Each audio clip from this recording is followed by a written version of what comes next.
Sa likod ng ganda at bagsik ng Bulkang Taal ay may isang misteryosong abandonadong bahay na tila naging mata at saksi sa mga sakuna na nangyari dito. Nakausap ni Elias Totoy kamakailan ang ilan sa mga kaanak ng mga nawawalang sabungero. Parang nakakamalikmata yung mga bintana dito. Parang may mga dumadaan. Medyo iba yung pakaramdam dito sa bahay na to, guys. Grabe, ito yung EMF natin dito, guys. Ano mabubuhay yan eh? Nakabaon na yan doon sa tali eh. Lahat yan.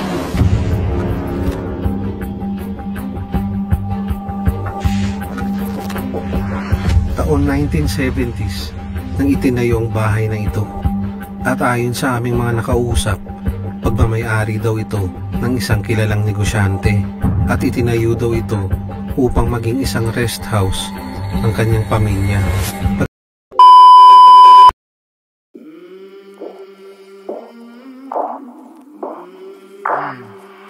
I came from the mud. There's dirt on my hands. Kalipas ng ilang dekada, naging aktibo muli ang Bulkang Taal at ito daw naging sanhi sa pagkaabandona ng bahay na ito. Mula daw nang ito'y nabandona, madalas na daw makarinig ang mga nangingisda dito ng mga sigaw at hindi ka nais-nais na ingay sa bahay na ito. Dahil sa mga nalaman naming kwento, ay napagplanuhan namin ito puntahan upang libutin at imbestigahan. Mula Maynila ay kailangan namin bumiyahe ng 2 oras para makarating sa Batangas. At pagdating namin dito ay kailangan pa namin pumasok sa isang liblib na daan para marating ang trail pababa sa lawa ng Taal. At maya-maya pa ay narating na namin ang dulo ng daan na ito at inihanda na kagad namin ang aming mga kagamitan. Halos paggabi na nung pababa kami sa aming pupuntahan. At ayon sa mga nakausap naming taga rito, ay kailangan naming maglakad sa gubat ng 3 hanggang 2 kilometro pababa. Habang tinatahak namin ang daan pababa, ay bigla naman kaming nakitang malaking puno sa aming dinaraanan. Nagpatuloy lang kami sa aming paglalakad, ngunit hindi kami sigurado kung tama ba ang trail na aming nilalakaran. So guys, papunta kami ngayon dun sa location natin. Bali pababa pa lang kami dito sa gubat. Sana tama itong dinadaanan namin kasi hindi rin kami sure kung tama itong tinatahak namin ngayon. So malalaman natin mamaya. Habang patuloy kami sa aming paglalakad, ay bigla ko naman napansin na sa gilid na pala kami ng bangil naglalakad. Irang bangil na yan, guys. Creepy ng bangil. Yan o. Nakakatakot din mag-explore sa mga ganito eh, no? Sa mga gubat-gubat. Kasi mamaya, di mo alam, may ahas pala dyan. Habang tumatagal ay nagiging delikado na rin ang aming mga dinadaanan at konting pagkakamali lang namin ay sa baba na kami pupulutin. So dito pala kami ngayon sa gitna siguro, guys. Gitna pa lang siguro kami. Wala pa kami dun sa mismong lokasyon. Time check muna. Time check tayo, guys. 7:28 na ng gabi ngayon. At naglalakbay pa rin kami pababa papunta sa aming lokasyon. At habang tumatagal ay mas lalong nagiging komplikado ang aming dinadaanan. Problema namin ngayon pagpabalik namin kasi patirik, kasi pababa pa lang medyo nakakapagod na eh. Kita nyo naman sa pawis namin. So pag uwi na ito ay ang pinoproblema namin. Pagkalipas ng ilang kilometro ng aming paglalakad ay may nakita naman kaming isang balon sa aming dinaraanan. Balon na naman. Kanina, bangin. Ngayon, balon. At nakakapagtaka dahil may isang buhay na pusa sa loob na ito. Saan? Yung pusa o sige. Kanina din. Ayun o. Orange. Ang balon na ito ay isa palang tanda na malapit na kami sa aming paroroonan. Dahil konting lakad lang ay nakita na namin ang aming pupuntahan. So ito na yung bahay. Sabi, ito ang itsura namin ngayon. Ligo na kami sa pawis. So time check natin kung anong oras kami nakarating dito sa bahay. 7:45 na ng gabi. So may gitsang oras din tayo naglakad, no? Mga 1 hour din kami naglakad dito. Papahinga siguro muna kami. Hanap kami ng pwede namin gawing base camp. Sa mga oras na ito ay naisipan namin na magpahinga at gumawa ng base camp sa gilid ng lawa ng Taal. Dito na din kami naghapunan at nagpalipas ng oras bago namin pasukin isa-isa ang abandonadong bahay. Pagsapit ng hating gabi ay pinasok ko muna mag-isa ang loob ng bahay at ito naman ang aking mga naranasan. Kung mapapansin nyo, ang daming vandalism dito sa bahay na to. Siguro yung mga pumupunta siguro dati dito, yun yung mga nagsusulat na ito. So itong mga bintana dito guys, halos kinuha na yung pinaka bintana. Giba-giba na siya oh. Kasi itong hagdan guys, meron siyang parang bodega sa ilalim, kaso puro na siya basura. Puro kalat na lang nasa loob nito ngayon. Di na talaga nalagaan yung bahay na to. Pinasok ko muna ang isang kwarto dito na matatagpuan sa unang palapag. Napansin ko yung sahig dito, gawa siya sa marmol guys. Mas puro bandal din yung pinaka kwarto na to.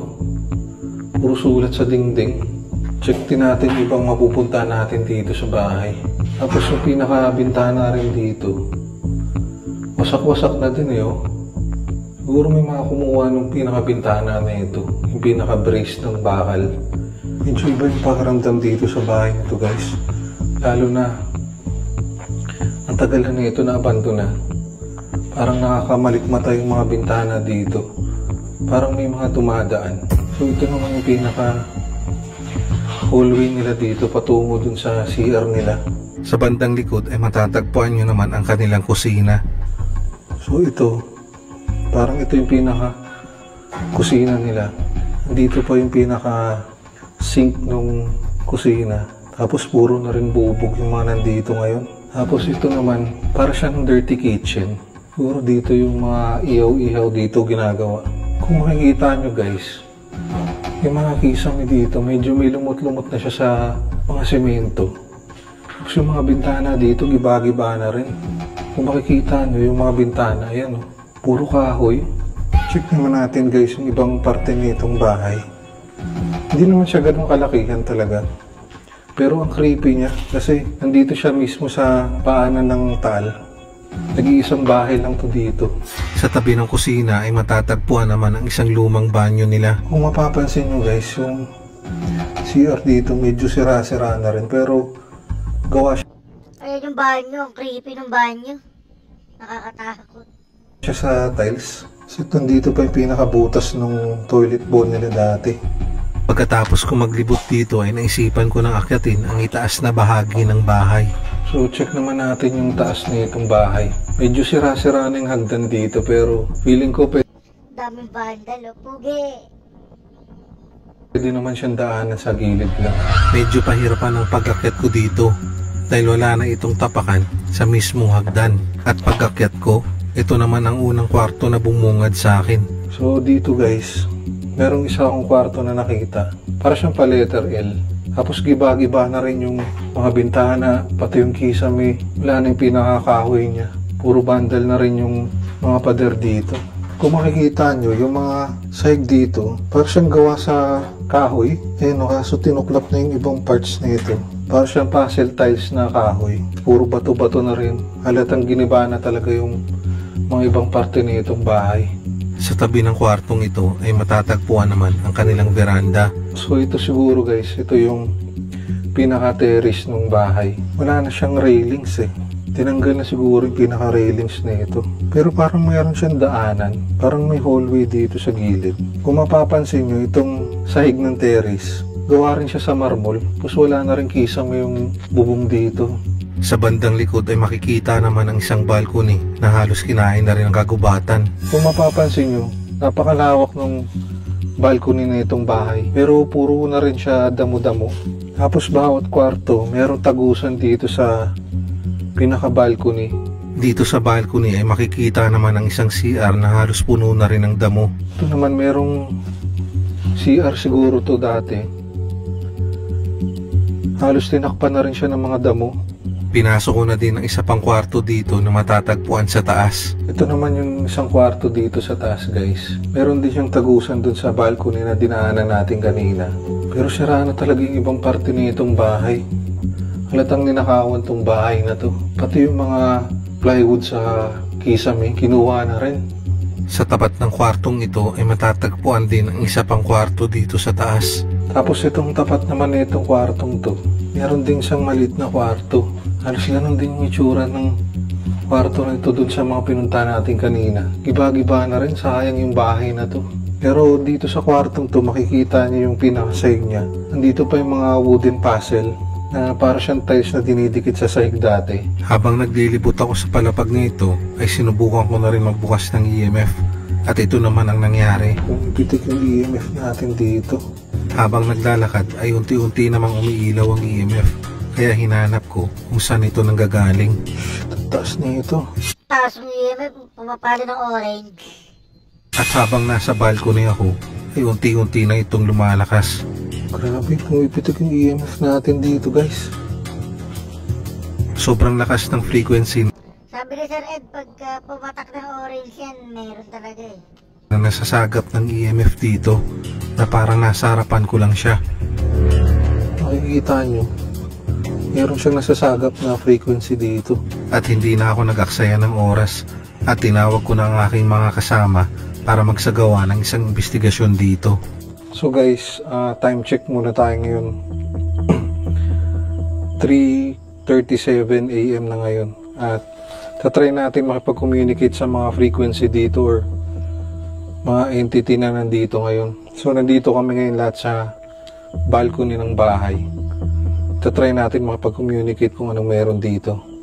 Sa mga oras na ito ay nagsimula na kami magtanong gamit ang spirit box at iba pang kagamitan. Pwede mo bang lapitan yung EMF namin kung meron ba kaming kasama ngayon? Lapitan mo yung EMF namin. Habang nag-aantay ng sagot ay bigla naman kaming may narinig na ingay na nanggagaling sa bubong. Ha? Ha? Kumakatok sa bubong? Dito na May kumatok agad. Hindi ko narinig yun ah. May medyo nagtaka dahil wala namang kahit anong puno o sanga na pwedeng magingay sa bubong dito. Binaliwala lang namin ito at nagpatuloy ulit kami sa aming pagtatanong. Pwede ka ba makipag-communicate sa amin?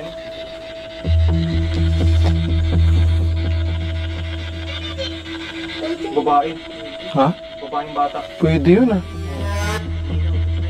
Parang ano siya eh, parang duwende yata ito. Parang ganun boses, maliit eh. Siya ka bang duwende?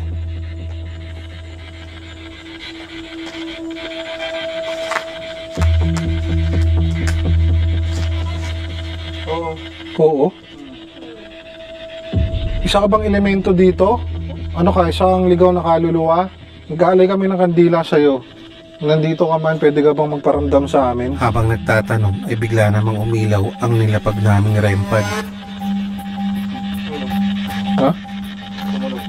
Yung REM-pad? Lapit ka pa dito sa amin. Patunugin mo yung mga nilapag namin dito. Habang nagtatanong si SCP, ay bigla namang may sumagot ulit sa aming spirit box. Oo. Okay, kung pwede ka makipag-communicate, pwede mo bang patunugin yung mga nilapag namin dito ng equipment? Kahit saan dyan? Boses duwende, no? Parang maliit na boses, no? Nang tanungin namin kung isa ba siyang bata, ay bigla namang may nag-response sa aming EMF meter. Isa ka bang bata? Pumapalo, oh. Ha? Sumasabay din? Kaya nga sumasabay ang creepy. Oo nga, no? Ilan kayo dito ngayon?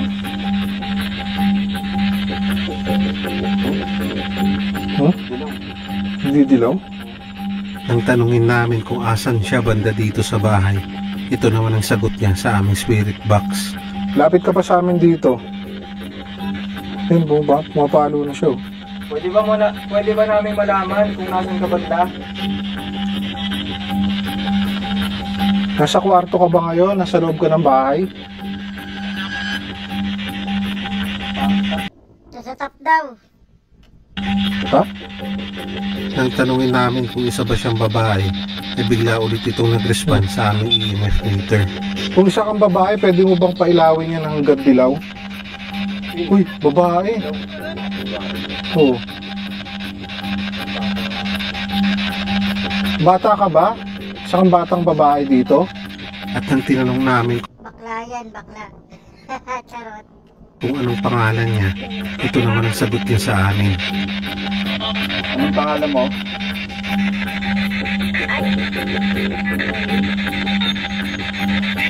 Sa mga oras na ito, ay wala na kaming nakuhang mga malinaw na sagot at mga response sa aming mga devices.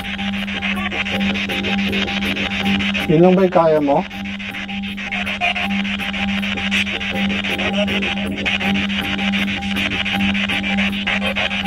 Hindi mo na ba kayang pailawin yan? Dalawin mo yan?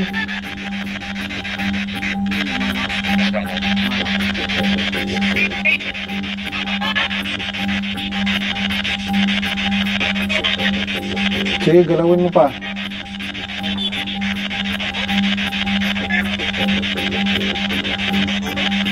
Pabutin mo hanggang kulay dilaw.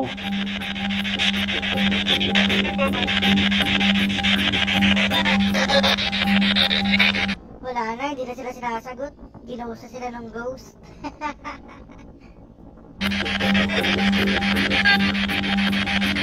Kanina nagpapailaw ka na ito eh. Ngayon pailawin mo hanggang kulay dilaw. Dahil wala na kaming nakuha mga malinaw na sagot, ay naisipan na namin ihinto ang aming investigasyon sa bahay Ininto na nila. ito. Sa paglakbay namin dito, ay isa na naman itong karanasan na hindi namin malilimutan. Ano man ang nababalot na kwento dito sa Taal Lake, ay mananatili pa din itong isang misteryo. Kaya nga, ang daming ano kasi dito sa Taal Lake eh. Daming inilibing na sa bungerong ano eh. Mga pinapatay. Kailan na to? 1 month lang to. Mga ano sila oh. Hanap pa tayo. Isa pa.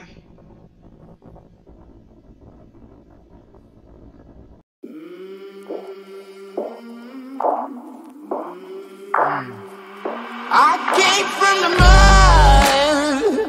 There's dirt on my